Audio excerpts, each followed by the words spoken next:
Guten Morgen, which means good morning in German. So there is your language lesson for today. So what we're going to be doing today is working on Pythagorean Theorem again, and we're going to do word problems. Don't freak out. It's going to be fine. Word problems aren't that scary as long as you're just trying to think outside of the box. So the essential statement for today is I can use the Pythagorean Theorem to solve real world problems. All right, so let's get to the first one. And just like I explained yesterday, the Pythagorean Theorem is a squared plus b squared equals c squared.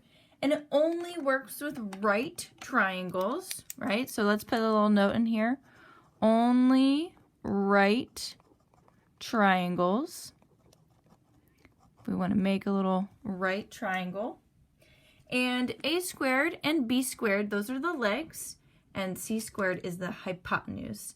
And if you remember, the hypotenuse is the longest side of the triangle and is opposite the 90-degree angle. All right, so our first word problem is use the Pythagorean Theorem to find the height of Rapunzel's tower. So I just watched Tangled for the first time probably 2 weekends ago. So yeah, here we go. We're climbing up there. Okay, so how tall is this tower? And I'm going to put this little right angle right here to know that it's a right angle. Okay, I'll just move that away. Pull up a chair, and here we go. So we're first going to start by writing out the formula. We're going to write out a squared plus b squared equals c squared. We've got some information. Remember, these are the two legs, and this is the hypotenuse. And remember, the hypotenuse is across from the right angle. So we can already fill in a few things. We know that the hypotenuse, again, is c squared and across from the right angle. So this hypotenuse is 45 squared. All right, so we filled that in already. And we have one leg, but we don't have the other leg. So I'm going to just put a squared. This is going to be my x, since we don't know. So a squared plus b squared. And again, my second leg is 16 squared. And we kind of solve for here. So remember, if you're thinking of PEMDAS, we do exponents first. And you can use your calculator, not a problem. So we'll start with 16 squared. 16 squared is 256. And 45 squared is 2025. And we have our plus a squared over here. Okay, now it's kind of a two-step equation. So we find the side with the variable. We find the number not attached to the variable. We perform the opposite operation. So the number not attached is 256, so we subtract 256. Whatever we do on one side, we also do to the other side. Oops, did not write that right. 256, not 265. Oh, 256, yes. Then I put in my calculator 2025 minus 256. If you want to do it on the side, go for it. And that equals 1,769. And this crosses out, and all we have is a squared. So I'm going to bring this, we're going to talk a lot about this tomorrow, but I'm going to bring this up over here and kind of break it down a little bit for you, okay? So we have a squared equals 1,769. And remember, is a by itself? No. It's getting bothered by this little pesky squared, right? And how do we get rid of that square? We square root. All right.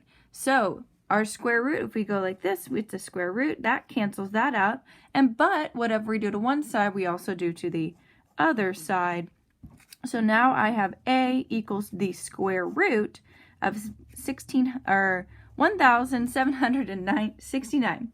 So what you can do is, since it's such a large number, you can put that into the calculator. So some of your calculators probably on your phone, or you can on Google, you can put the square root.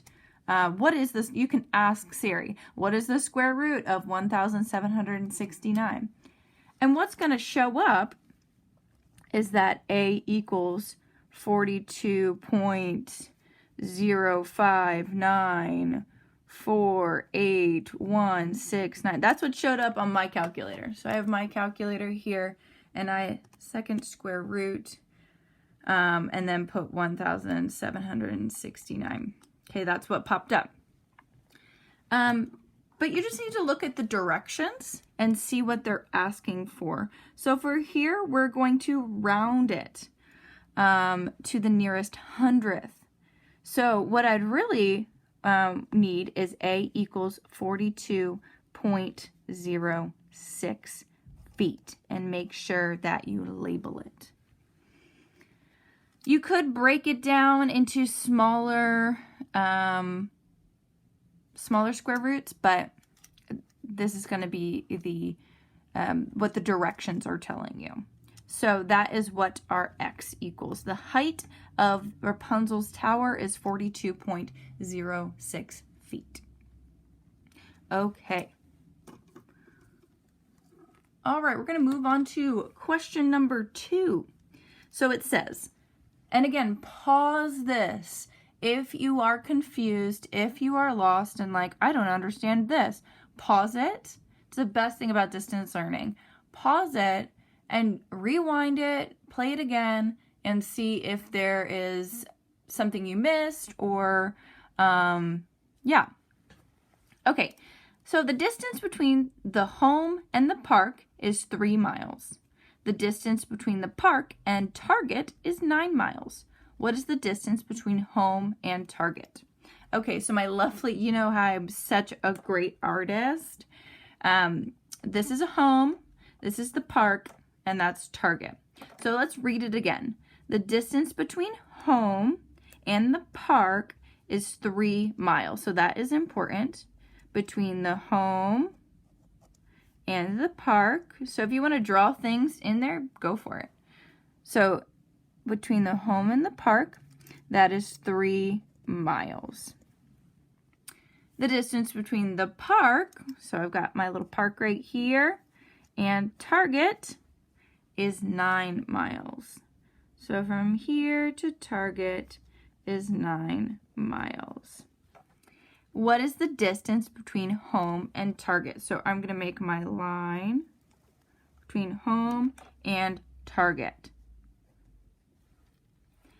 And I'm going to just tell you right here, this is kind of a right triangle. Okay, so that's the distance between home and Target. All right. So as you can see, we can use the Pythagorean Theorem, because every time you see a right triangle, there's a few things you can do.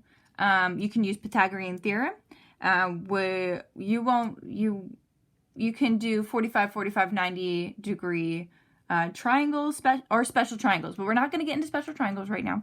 We're just worrying about Pythagorean Theorem. So we're going to write our Pythagorean Theorem on the side right over here. And what is Pythagorean Theorem? What is that?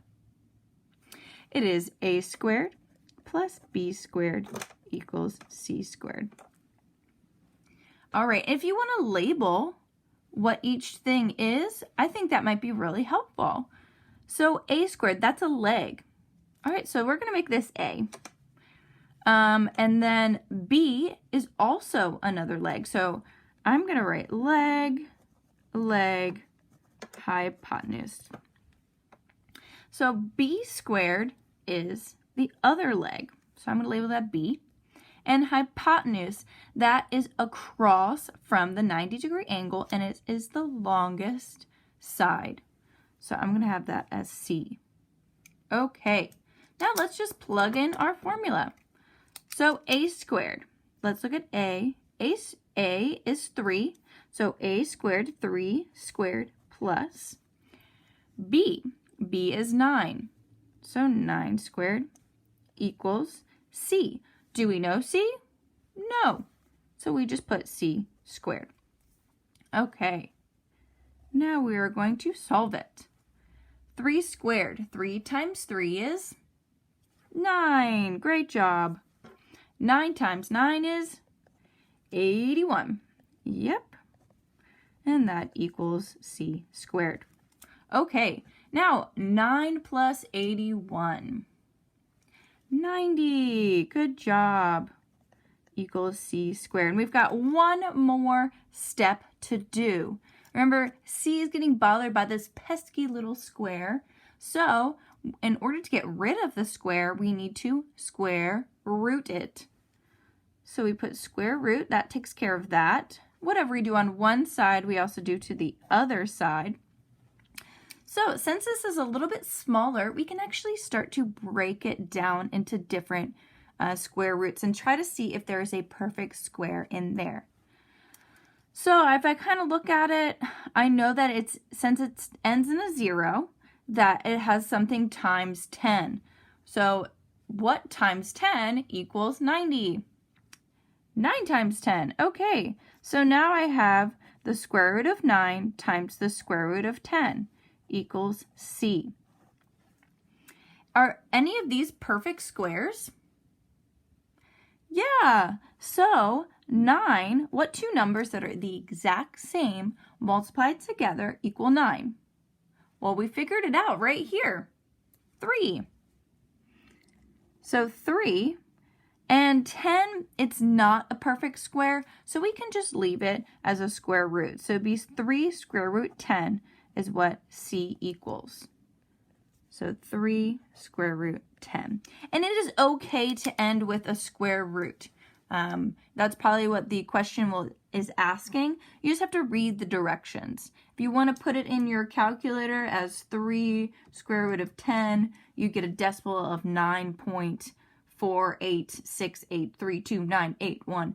But for now, you can just keep that as a simplified square root. All right, let me know if you have any questions. Best email me or send me a Google Classroom comment. Talk to you guys later. Bye.